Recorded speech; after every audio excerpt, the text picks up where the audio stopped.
Assalamualaikum warahmatullahi wabarakatuh. Selamat datang kawan-kawan semua di channel Riam Biru. Terima kasih banyak untuk kawan-kawan yang sudah berkenan hadir di channel ini, dan pada kesempatan kali ini ada satu cerita datang dari Mas Yoga di Magelang. Mas Yoga menceritakan tentang satu peristiwa horor yang sudah lama terjadi, kemungkinan di awal tahun 90-an. Jadi waktu itu Mas Yoga sendiri usianya masih sekitar 7 tahun. Pada suatu malam, ini cerita tentang Mas Yoga dan ibunya yang melakukan sebuah perjalanan malam karena satu alasan tertentu. Jadi begini, di awal tahun 90-an tersebut, keluarga ibunya Mas Yoga itu mendapatkan kabar dari salah satu teman rekan kerja bapaknya. Jadi malam-malam bapaknya Mas Yoga itu seorang pekerja kayu, dan pada waktu itu memang harus lembur gitu ya. Lembur dan terjadi sebuah kecelakaan.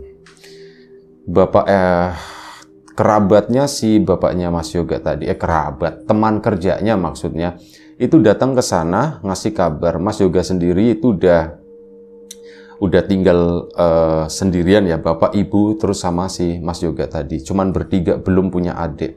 Dan waktu itu datanglah ngasih kabar, "Mbak, itu Mbak, Mas Burhan," anggap aja begitu ya. Itu Mas Burhan, bapaknya Mas Yoga, itu mengalami kecelakaan di sana, Mbak, gitu loh. Terus gimana suami saya gimana gitu kan? Ya suaminya enggak apa-apa, itu lagi diurusin di sana di tempat kerja. Kecelakaannya kenapa? Ditanya begitu kan. Nah, si orang tadi, "Waduh, saya enggak bisa cerita, Mbak. Mending Mbaknya ke sana aja. Saya permisi dulu."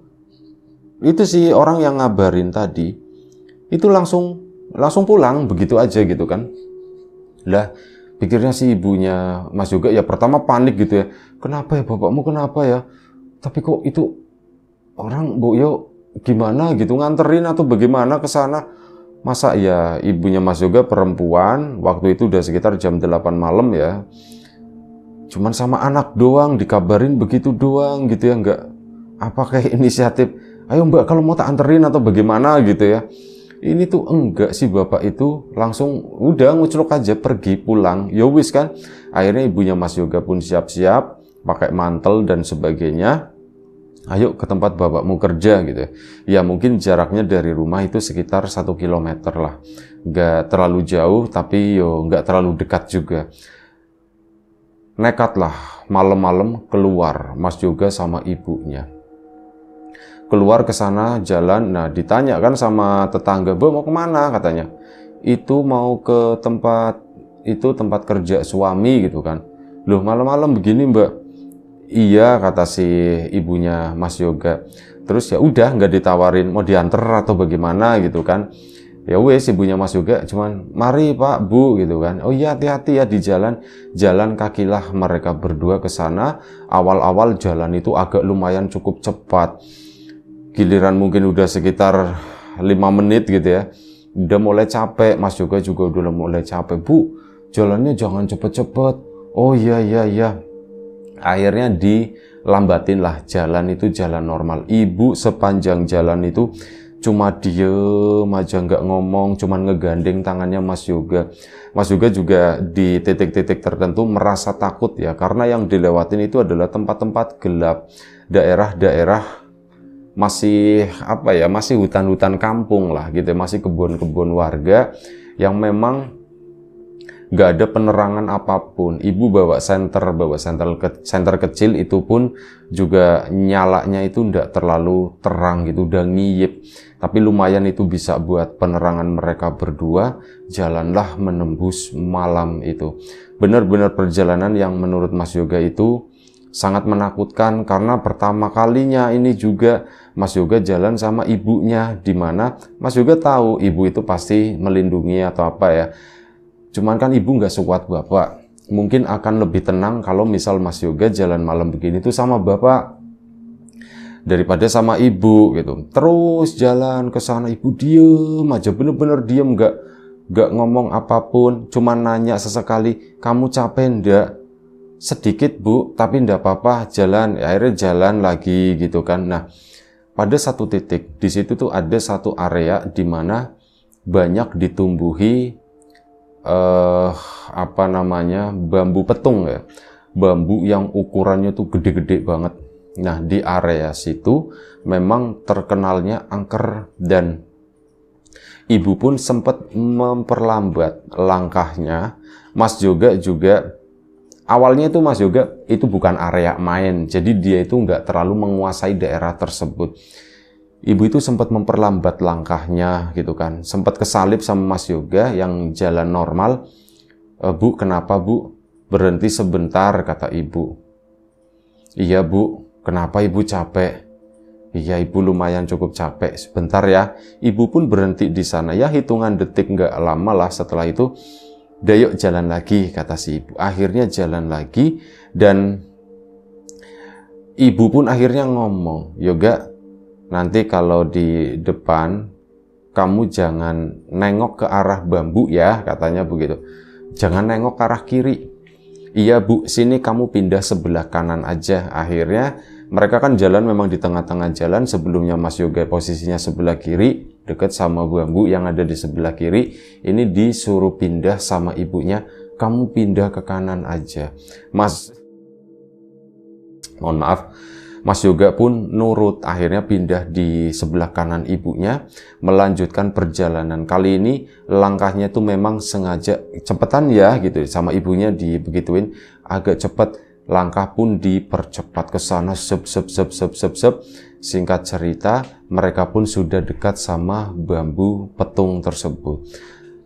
Tepat saat udah dekat ke sana, senter ibu kan menyorot ke arah jalan situ ya, nggak ke sekitaran. Namanya anak kecil ya, Mas Yoga mungkin lupa atau bagaimana. Udah dibilang jangan melihat ke arah bambu petung. Malah ngelihatin ke situ, ngelihatin ke arah bambu petung. Lah Mas Yoga itu ngelihat, itu apa ya di sampingnya, tepat di samping bambu petung tersebut. Itu ada kepala besar, ada rambutnya sedikit warnanya hitam, ada belalainya panjang.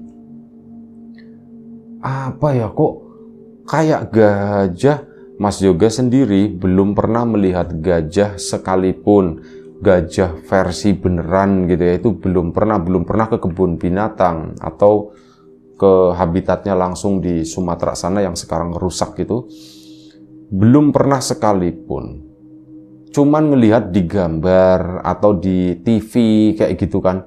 Itu ngelihat, "Bu, ada gajah Bu," kata si ini. Telinganya pun lebar, itu kepala gajah beneran.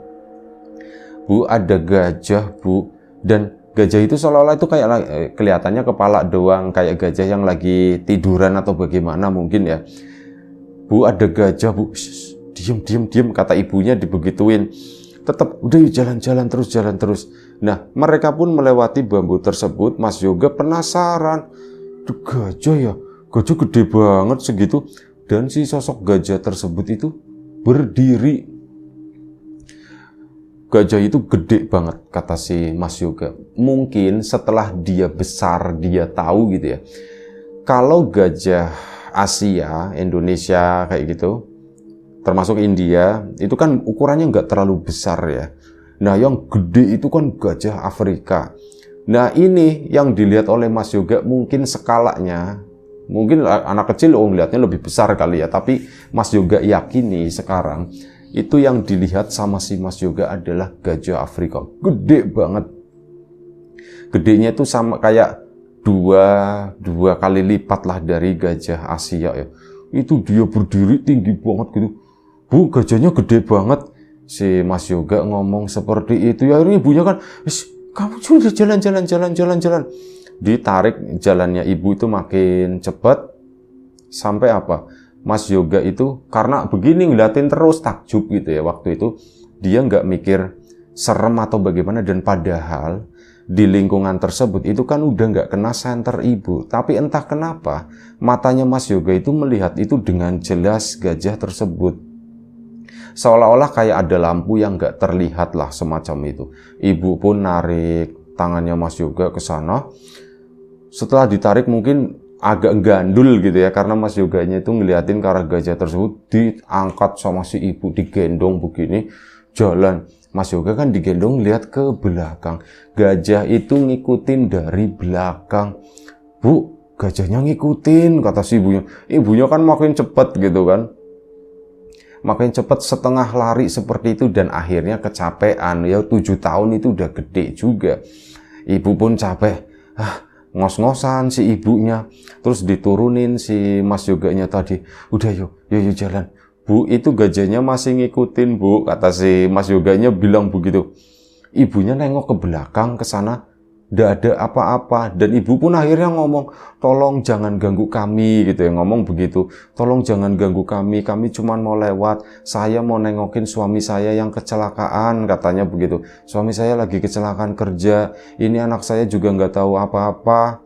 Tolong jangan ganggu kami. Ibu itu ngomong seperti itu. Mas Yoga pun dia cuma ngedengerin gitu doang, nengok ke belakang sana. Gajah itu masih mengikuti, terus diikuti, sampai Mas Yoga itu udah nggak ngomong lagi, jalan biasa aja, terus nengok ke belakang lagi. Kata ibunya, jangan sering nengok-nengok ke belakang, dibilang begitu kan. Tapi ya tetap namanya penasaran, nengok lagi, gajah itu masih mengikuti, berjarak lah mungkin sekitar 10 meter di belakangnya Mas Yoga. Sampai akhirnya mereka itu memasuki daerah perkampungan. Nah, perkampungan itu tempat bapaknya Mas Yoga bekerja. Memasuki ke kampung tersebut itu kan udah mulai lumayan cukup terang. Mas Yoga udah mulai ada lampu-lampu seperti itu, dan tepat di perbatasan, di mana di situ ada pohon bambu juga, cuman bambu biasa. Nah, setelah itu ada lampu. Nah, di bagian terakhir, pokoknya bambu sama daerah lampu yang udah terang gitu ya, di kegelapan di bawahnya ini pohon bambu, si gajah itu berhenti di sana, berdiri, cuman ngeliatin si Mas Yoga, terus belalainya itu kayak ngangkat begitu. Mas Yoga pun ngeliatin, terus ngomong sama ibunya, gajahnya berhenti, Bu. Ibunya diem aja gitu kan, terus lanjut ke sana. Yuk udah deket, yuk cepetan. Iya, Mas Yoga pun ngelihat ke belakang sana, terus begini coba dadah, si gajahnya tuh nyaut gitu pakai belalainya begini. Udah lanjut ke sana, yang ada Mas Yoga itu seneng. Ternyata gajahnya besar dan gajahnya itu nggak jahat. Mikirnya begitu, hanya anak kecil gitu ya, simple. Oh, gajahnya nggak jahat. Dan gak berpikir mungkin gajah itu bukan gajah beneran ya, di daerah situ mana ada gajah Afrika gitu kan. Jalanlah mereka dan sampailah di tempat kerja bapaknya. Ngak ngek itu masih kedengeran, tak tok. Daerah yang memang dengan rumah tetangga agak sedikit berjarak, dan memang masuk ke agak ke belakang sana. Halamannya itu luas, jadi meskipun begadang waktu itu, suara yang ditimbulkan itu juga nggak terlalu mengganggu warga lah, intinya seperti itu ya. Ibu sama Mas Yoga pun ke sana. Ngakek dalam hatinya ibunya, mungkin ya ibu itu bilang, ini ada orang kecelakaan bukannya berhenti kok malah masih kayak gitu ya, ngakek terus. Suamiku bagaimana kabarnya? Terus mendekat ke sana, ngeliat bapaknya Mas Yoga itu lagi megang perkakas inilah, tak tok gitu ya, lagi megang itu. Nggak tahu suara ngakeknya itu apa, mungkin mesin pemotong atau apa gitu. Cuman sisanya itu kan masih manual ya, masih pakai tatah begini, terus halusin itu namanya alat sugu gitu ya, buat ngalusin serak. Itu juga masih manual semuanya, dan bapak lagi mengerjakan itu. Bu, itu bapak, Bu. Iya, itu bapak. Mas Yoga pun screening, bapak mana ya yang dibalut, yang dikasih plester, yang dikasih perban atau apa, katanya kan kecelakaan. Apanya ya? Nggak ada satupun. Akhirnya ke situ mampir, deket, dipanggil, Han itu tuh dicari sama istrimu sama anakmu. Lu, bapaknya Mas Yoga kan kaget. Loh, kok kesini? Kata si bapaknya Mas Yoga. Loh, kok kesini? Pak, sampean ndak apa-apa, Pak? Katanya, ditanya begitu sama ibu. Ndak apa-apa? Emang kenapa? Itu Pak, kata si Pak Udin gitu. Pak Udin itu tetangga. Pak Udin, orangnya ada di situ. Ya Mbak, saya Mbak, katanya begitu kan. Loh, Pak Udin kok di sini? Kata si ibunya, bingung gitu. Nah, akhirnya kan berhenti kan, pada semuanya berhenti. Kenapa, bagaimana? Pak Udin tadi datang ke rumah, ngasih kabar kalau Bapak kecelakaan, katanya begitu. Hah? Kecelakaan? Iya Din, kamu gitu Din. Gitu gimana? Orang dari tadi aku di sini, kata si Mas Udinnya ya. Ya memang iya, si Mas Udin tuh nggak kemana-mana, nggak pulang ya, sama-sama lembur, sama-sama begadang. Nanti sekitar jam 9, setengah 10 baru mereka rehat pulang gitu.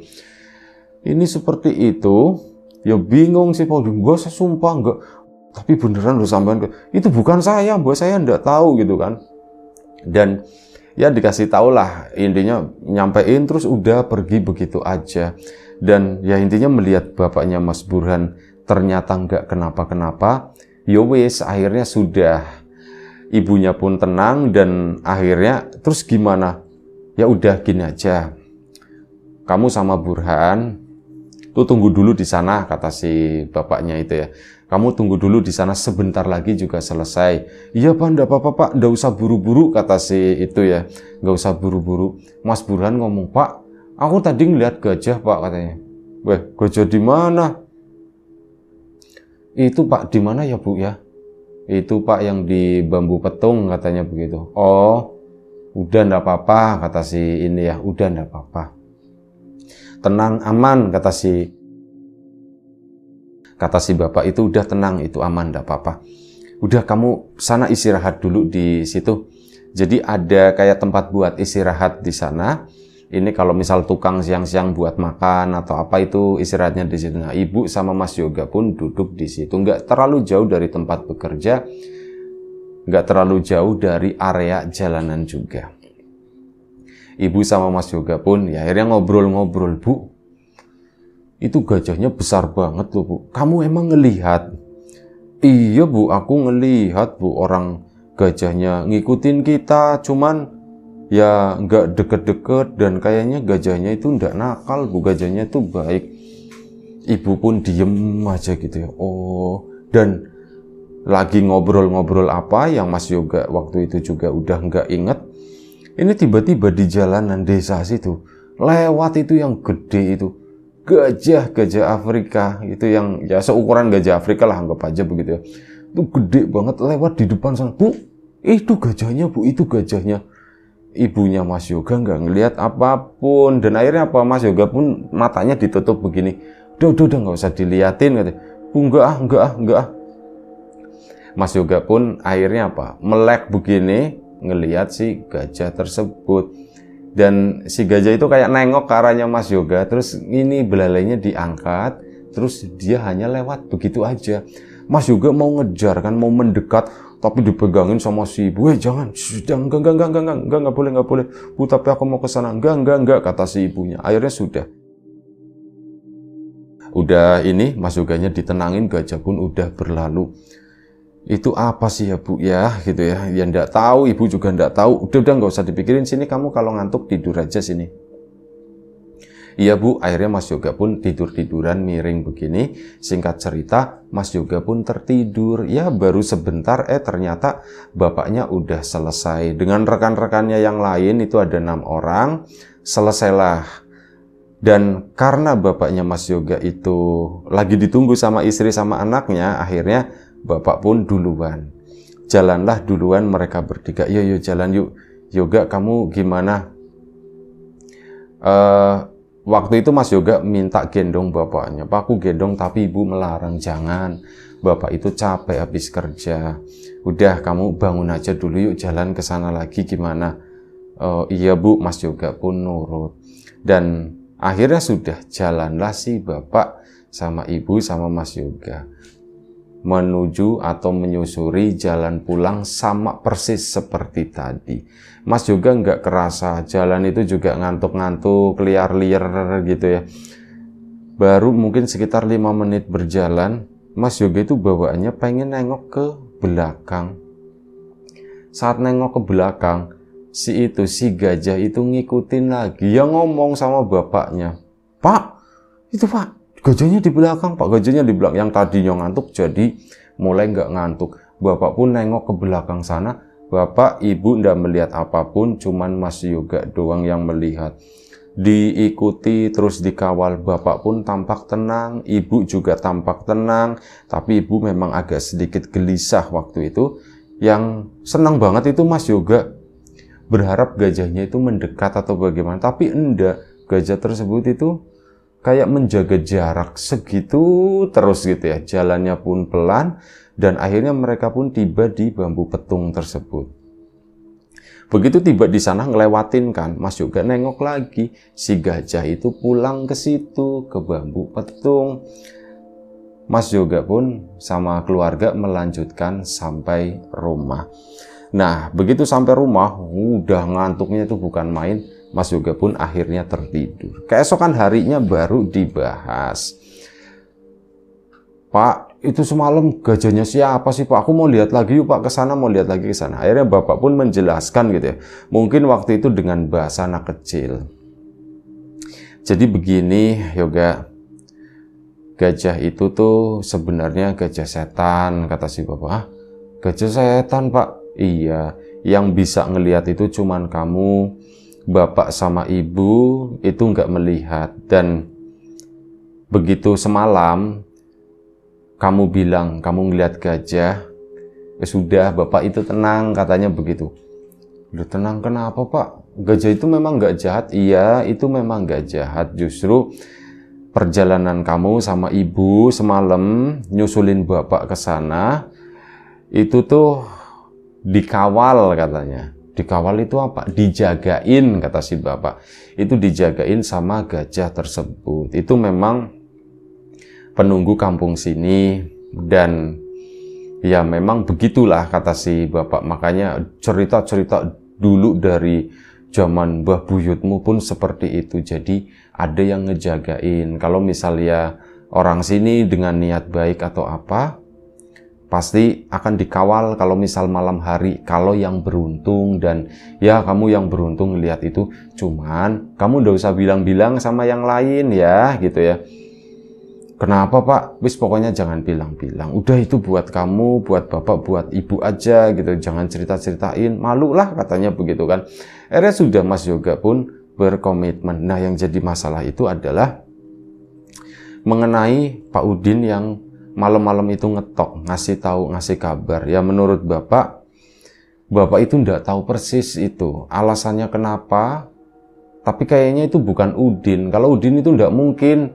Orang Udin ya kerja di sana, dia ndak pulang dari sore bareng sama bapak. Masa iya pulang ke sini? Terus siapa ya Pak ya?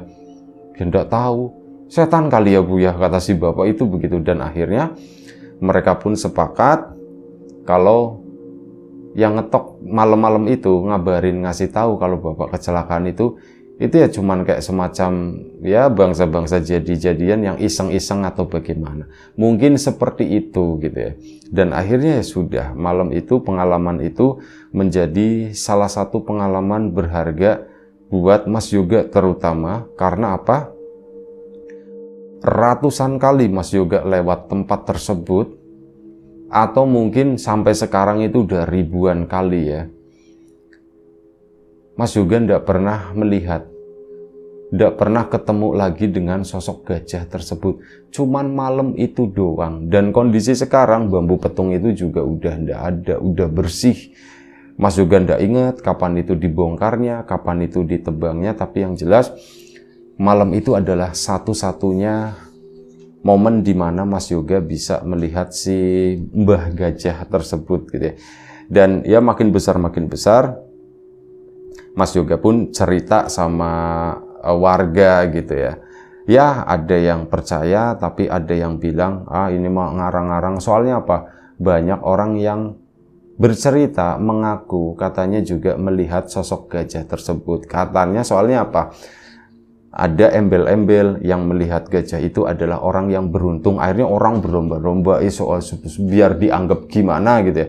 Biar dianggap keren atau bagaimana. Mereka itu mengaku-ngaku, aku tuh melihat gajah tersebut. Efeknya apa? Nggak ada efek apapun. Itu cuman kayak malam, oke, ini ada orang lewat sini, tak jagain dari sesuatu yang enggak baik mungkin di perjalanan itu. Bahkan malam itu kan sampai kayak ditungguin ya si Mas Yoga ya, ditungguin jalan pulangnya, di mana waktu pulang dengan bapaknya juga di situ, sosok gajah tersebut juga masih mengikuti dari belakang. Dan ya cerita dari Mas Yoga segitu aja. Terima kasih Mas Yoga atas ceritanya. Kawan-kawan di rumah juga terima kasih banyak atas support dan dukungannya apapun itu. Kawan-kawan subscriber, kawan-kawan membership, kawan-kawan yang udah kasih support dalam bentuk super thanks ke Riam Biru, terima kasih banyak. Kawan-kawan yang udah ngasih like, udah nge-share ke yang lainnya, kawan-kawan yang udah ninggalin komentar juga terima kasih banyak. Kawan-kawan yang sudah memesan bawang gorengnya Wiji, dan ya kami lupa update stok ya gitu ya. Terima kasih banyak yang udah memesan. Kawan-kawan yang belum sempat memesan ditunggu pesanannya. Dan tentu saja yang sudah mampir di channel Lapak Horor juga terima kasih banyak. Doa terbaik dari kami untuk kawan-kawan, semoga selalu diberi kemudahan dalam hal apapun, termasuk kemudahan dalam hal rezeki. Yang sakit segera diberi kesembuhan, yang sehat tetap dijaga kesehatannya. Sampai jumpa di episode selanjutnya Riam Biru. Jaga kesehatan kawan-kawan semuanya. Sekali lagi terima kasih. Assalamualaikum warahmatullahi wabarakatuh.